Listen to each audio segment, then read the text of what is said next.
প্রথমের দিকে শীত একটু নড়বড়ে হলেও এবছর কিন্তু শেষের দিকে অর্থাৎ জানুয়ারি মাস তার শেষের দিক এবং এই যে মাঘ মাসের প্রথমের দিকে শীত কিন্তু বেশ ভালোই পড়েছে।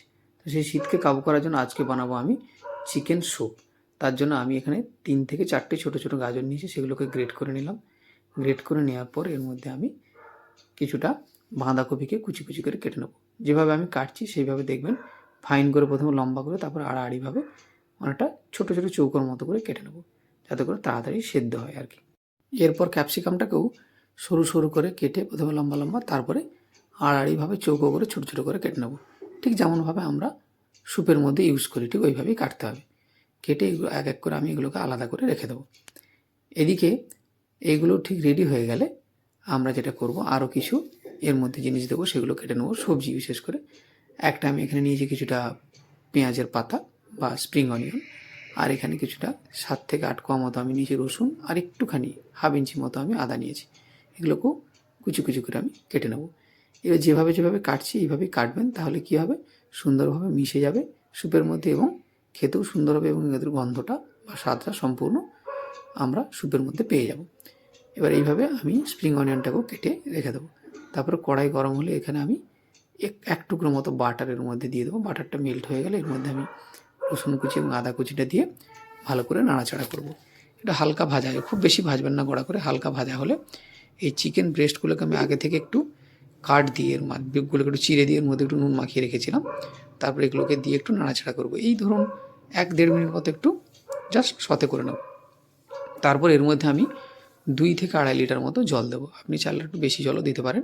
এটা মোটামুটিভাবে আমি একটা স্পেশাল অর্ডারে বানাচ্ছিলাম, 3 লিটার মতো জলে বানানো যায় এটা।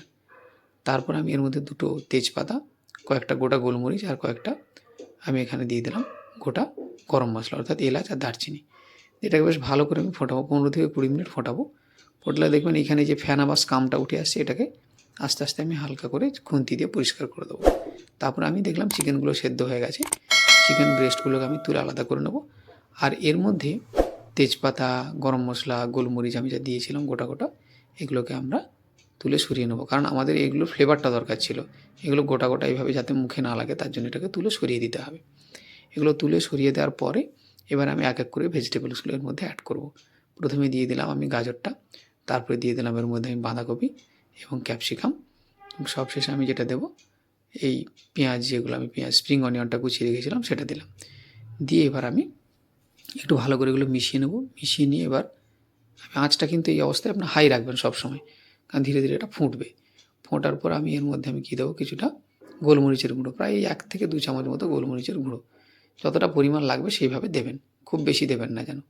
তারপর এটাকে ভালো করে মিশিয়ে নিয়ে একটু নাড়াচাড়া করব, ফুটতে দেবো। যখন ভালো মতো ফুটে যাবে তখন আমি চিকেনের যে ব্রেস্ট পিসটা ছিল সেটাকে আমি ভালো করে একটা কাঁটা চামচ দিয়ে শ্রেড করে নিয়েছিলাম, শ্রেডেড করে এর মধ্যে দিয়ে দিলাম। এবার 3টে ডিম আমি ভালো করে ফেটিয়ে নিয়ে এটাকে আস্তে আস্তে করে দিচ্ছি, আর খুন্তিটা দিয়ে কন্টিনিউয়াসলি এটাকে নাড়িয়ে যেতে হবে স্যুপটাকে। তাহলে দেখবেন এইভাবে একটা ডিমের জালি জালি ব্যাপার এসে যাবে। খুব সুন্দর লাগে কিন্তু দেখতে এটা, এবং খেতেও খুব সুস্বাদু হয়।